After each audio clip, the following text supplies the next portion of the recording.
तो प्राण निकल जाए। भक्तों, यदि पानी से कछुए को निकाल दिया जाए तो क्या कछुआ मर जाता है? नहीं। सर्प को पानी से निकाल दिया जाए तो क्या सर्प मर जाता है? नहीं, क्योंकि इन लोगों को थल में रहने की भी आदत है। पर विडंबना तो उस बेचारी मछली की है जो पानी से यदि निकाल दी जाए तो मर जाती है। जैसे मछली, सर्प के पास, कछुए के पास ऑप्शन है, वो थल में रह सकता है, पर विडंबना बेचारी मछली की है, वो केवल पानी में रह सकती है, थल में नहीं रह सकती। जैसे मछली जल के लिए तड़पती है और नहीं मिलता तो तड़प तड़प कर मर जाती है। बस भक्तों, जैसे मछली तड़पती है जल के लिए, आज गोपियां तड़पने लगी उस कृष्ण के लिए। जब तक जब तक हम सब उस कृष्ण के लिए तड़पेंगे नहीं, तब तक मुझे लगता है कि तब तक उस कृष्ण की प्राप्ति नहीं होगी, जब तक हम तड़पेंगे नहीं। तड़प तो होनी चाहिए। और भक्तों, आज मैं आपसे एक बात पुनः कहूंगा कि हम मूर्ख लोग हैं, अज्ञानी लोग हैं, माया में उलझे। माया किसे कहते हैं? मैं और मोर तोड़ते माया, मैं और मेरा ही माया है, अहंकार और मोह ही माया है। हम बच्चों में उलझे हुए प्राणी हैं, हम परिवार में उलझे हुए प्राणी हैं, हम धन, बिजनेस, व्यापार में उलझे हुए प्राणी हैं। उस कृष्ण के लिए फुर्सत कहाँ है? तो क्या हमें भगवान नहीं मिलेंगे? कैसे तन से हम उस कृष्ण को नहीं पाएंगे? भक्तों, यदि पाना है ना, तो आज मैं आपको एक उपाय बताऊंगा। आप कभी मंदिर नहीं जाएंगे तो भी चलेगा, कभी पूजा नहीं करेंगे तो भी चलेगा। उपाय जो बोल रहा हूं बस वो कर लेना। तुम कभी मंदिर मत जाना जीवन में, कभी पूजा मत करना जीवन में, यदि फिर भी तुम्हें भगवान मिलेगा। कैसे? क्या उपाय है? हम गृहस्थ लोग कैसे पा सकते हैं कि पत्नी भी, बच्चे भी, पति भी नाराज ना हो और गोविंद की पूजा भी हो जाए, बिजनेस व्यापार भी बना रहे और कन्हैया से प्यार भी बना रहे? कैसे पॉसिबल है? आज मैं आपको बताता हूँ। भक्तों, एक छोटा सा बच्चा, एक नन्हा सा बच्चा अपनी माँ के साथ सोता है। उम्र है केवल 7-8 महीने। बच्चा सोया, रात के 2 बजे नींद खुली, बच्चा पलटता हुआ बेड से, पलंग से नीचे गिर गया। अब वो बालक जमीन पर गिरा है, क्या वो खुद चढ़ करके माँ से मिल सकता है? क्या खुद बेड में चढ़ सकता है? नहीं, वो खुद तो चढ़ नहीं सकता, परंतु क्या कर सकता है? वो माँ तक कैसे पहुंचेगा? कैसे पहुंचेगा वो माँ तक? हाँ, क्या उपाय है? बोले एक उपाय है। बालक, इसमें तेरी माँ की कोई गलती नहीं थी, वो तो छाती से लगा के तुझे सुलाई थी, तू ही होशियार बना, पलंग से नीचे गिर गया। अब गिर गया है तो चढ़ नहीं सकता तू, तुझ में सामर्थ्यता नहीं है, छोटा है। हाँ, रो सकता है तू। यदि रोएगा ना तो माँ सुनेगी कि मेरा बेटा गिर गया, उठाकर तुझे हृदय से लगा लेगी। भक्तों, जैसे वो बालक रोकर अपनी माँ का ध्यान अपनी ओर आकर्षित करता है, बस उसी प्रकार जब भक्त रोता है ना तो भगवान का ध्यान भक्त की तरफ आ जाता है कि मेरा भक्त रो रहा, क्यों रो रहा है?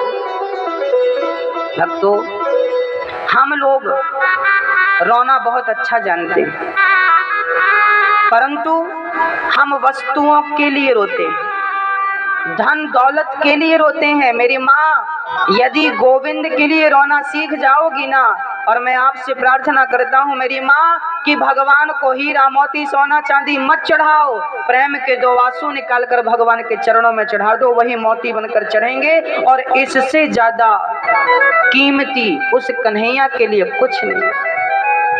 जो भक्त भगवान के लिए आंसू बहाते हैं ना भक्तों, उनकी प्राप्ति के लिए रोते हैं ना, भगवान उन्हें जल्दी प्राप्त हो जाते हैं। इस कलयुग में यदि भगवान को पाना हो तो जैसे गोपियों ने रोकर भगवान को प्राप्त किया। एक छोटा सा बच्चा आपने देखा होगा कि जब वो खिलौना मांगता है ना, जब माँ मेला घुमाने ले जाती है बच्चे को, तो बच्चा किसी खिलौने की तरफ इशारा करता, हमें ये खिलौना दिलाओ, तो माँ नहीं दिलाती, तो बच्चा क्या करता है? रोता है।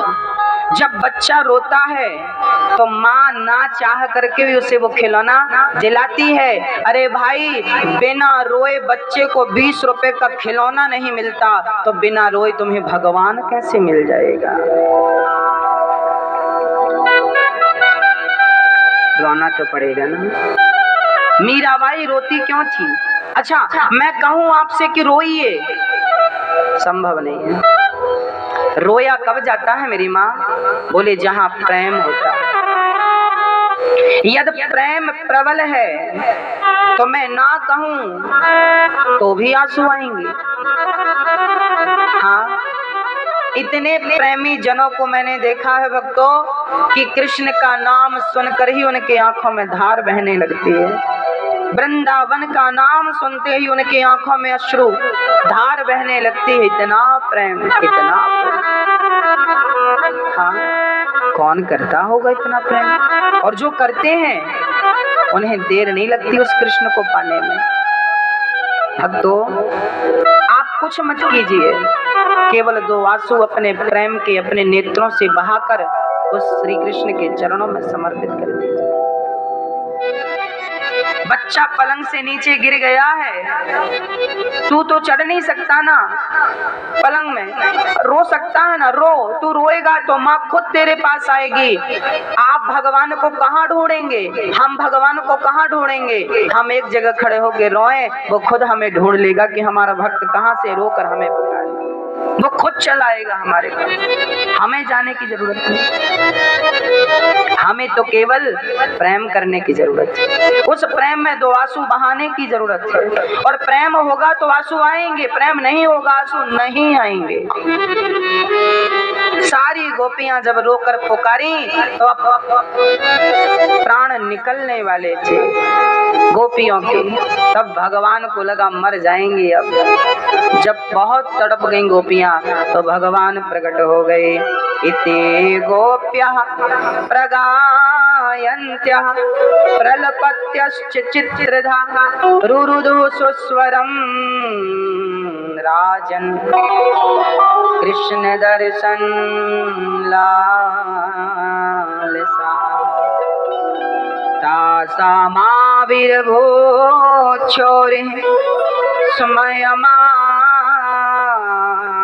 मुखाम्बुजः पीताम्बरधरः स्त्रग्वे साक्षान् मन्मथः।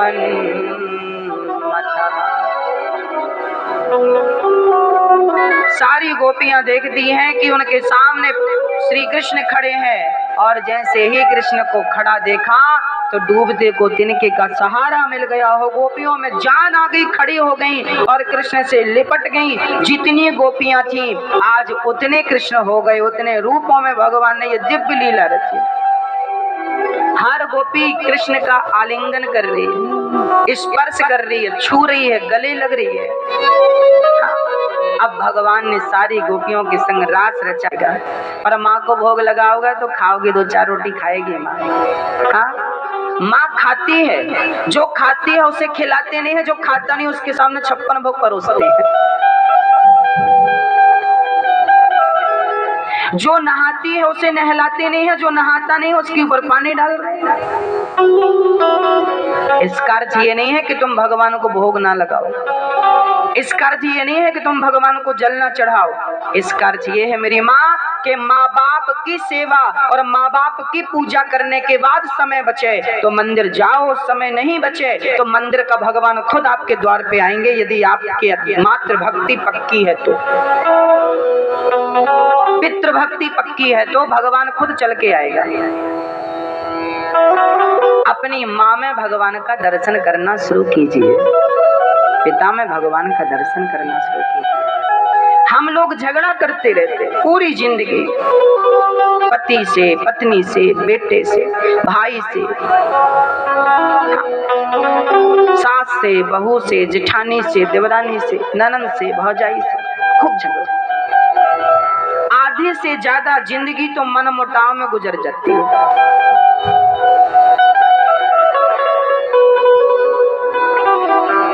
क्यों? ये करने तुम आए थे यहाँ? मेरी माँ, ये अवसर आज मिला है ना हंसने मुस्कुराने मिलने का, फिर नहीं मिलेगा। इतनी घृणा क्यों करती हो आप किसी से? देवरानी जेठानी से घृणा करती है, नफरत करती है। जेठानी देवरानी से, देवरानी जेठानी से, सास बहू से, बहू सास से। अच्छा मैया एक बात बताओ, आपकी जेठानी जब मरेगी तो आप अपनी जेठानी के मरने पे जाओगी कि नहीं? हाँ या ना? आपकी जेठानी जब मरेगी तो उसके मरने पे जाओगी कि नहीं? जाओगी। तो क्या मरने का ही इंतजार है? जब मरेगी तब जाएंगी, अभी जिंदा है तो नहीं जाती। तो क्या आप अपनी देवरानी के मरने में जाओगी कि नहीं? हाँ या ना? जाओगी ना? अभी जिंदा है। जो जाती आती बोलती चलती हैं, मैं उनको प्रणाम करता हूँ। मैं उन गृहस्थों के चरणों में मत्था रख के प्रणाम करता हूँ जो अपनी गृहस्थी को बहुत बढ़िया से चलाते हैं, और जिनके जीवन में खटापटी, उनसे निवेदन करूंगा कि सुधर जाओ, नहीं तो सुधरना चाहोगे तब तक बहुत देर हो चुकी होगी। रिश्ते, इंसानों के रिश्ते तुम निभा नहीं पाए तो भक्त भगवान का रिश्ता क्या निभा पाओगे तुम? पहले रिश्ता निभाना तो सीख लो ना। यहाँ 4 लोगों से तुम्हारी नहीं पट रही है, भगवान से क्या पटेगी? हाँ? मेरी माँ, जेठानी मर जाए उसका इंतजार तो नहीं है आपको? देवरानी मर जाए इसका इंतजार तो नहीं है आपको कि मरेगी तो ही जाएंगे रसगुल्ले खाने? हाँ, मर जाएगी ना। जेठानी जब मरती है ना तो देवरानी बहुत रोती है, दीदी मर गई, दीदी मर गई। वो दीदी जिंदा थी तो शक्ल नहीं देखती थी, तेरा मुंह नहीं देखेंगे। क्यों भाई? ऐसी समाज क्यों बना रहे हैं आप? ऐसी मानसिकता क्यों बना रहे हैं आप? अभी जिंदा है ना, कोई बात नहीं। आप जिठानी हो, बड़ी हो, तो छोटों को गले लगाओ। गलती छोटों की है ना, कोई बात नहीं, गलती छोटे ही करते हैं। तुम बड़ी हो ना तो अपना बड़प्पन दिखाओ, जाओ छोटों को गले लगाओ। और तुम छोटे हो ना तो छोटे हो ना, छोटे रहो ना, बड़ों के चरणों में पड़े रहो ना। बड़ों को यदि हम माफी सॉरी कह दें, यदि हम छोटे हैं आप बड़े हैं, और यदि हमने माफी मांग ली, आपसे सॉरी कह दी, तो क्या हम छोटे हो गए? हम तो ऑलरेडी छोटे हैं भाई।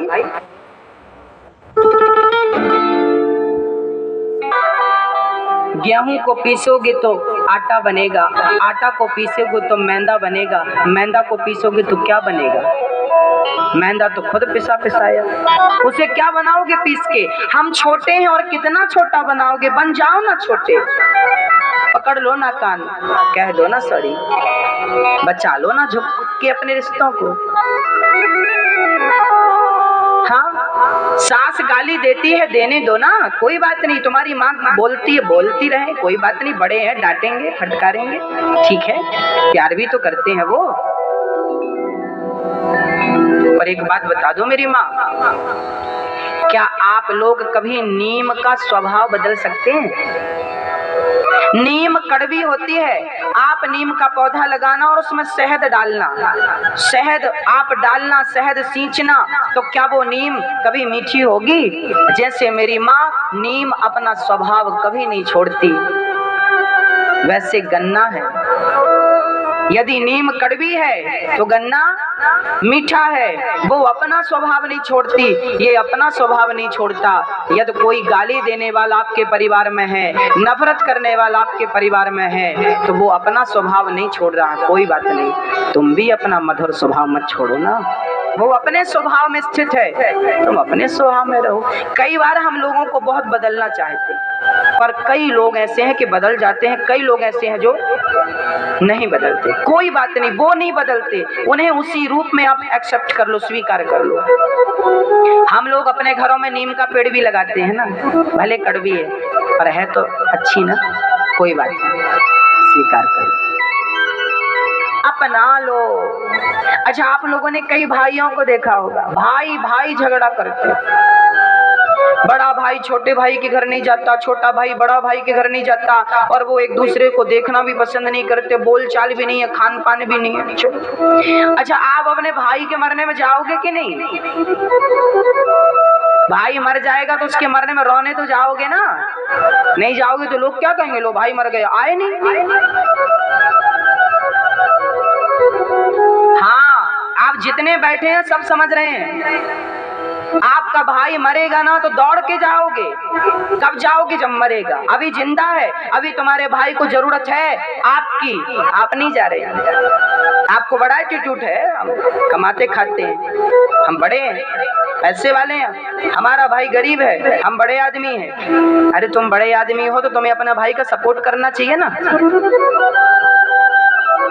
दो पैसे से सपोर्ट करना चाहिए उसका, कि उसकी तुम हंसी उड़ा रहे हो। तुम्हारा ही भाई तो है, एक थाली में खाते थे भाई, एक ही शर्ट को दोनों भाई पहन लिया करते थे, कभी कभी मिल बांट के। जब गरीबी थी तब एक थाली में खाते थे, अब अमीर हो गए तो थालियां बट गई, घर बट गए। वाह, आजकल ना लोग कहाँ जाते हैं? वैष्णव देवी, जय माता दी, जय माता दी, जय माता।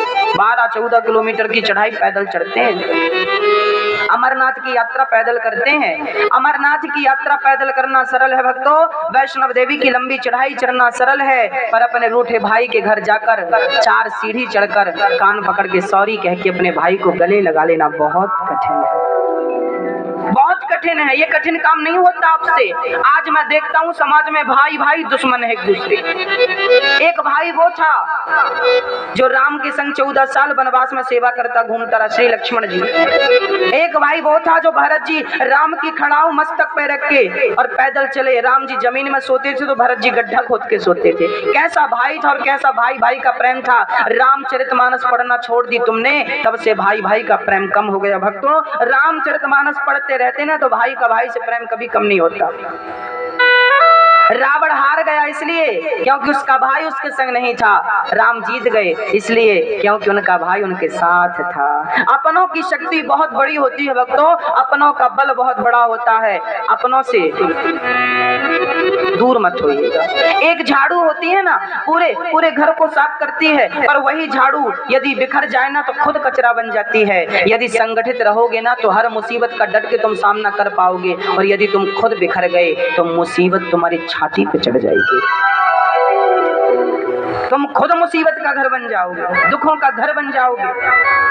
बिखरिए मत, टूटिए मत।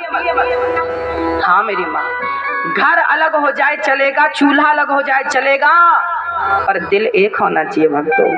भाई भाई मिलके रहो प्यार से, अलग अलग हो चलेगा, घर अलग है, द्वार अलग है, चूल्हा अलग है, भोजन पानी अलग है, सब ठीक है, पर प्यार से। नए यार्डली ड्यूज एक्सोटिक नेचुरल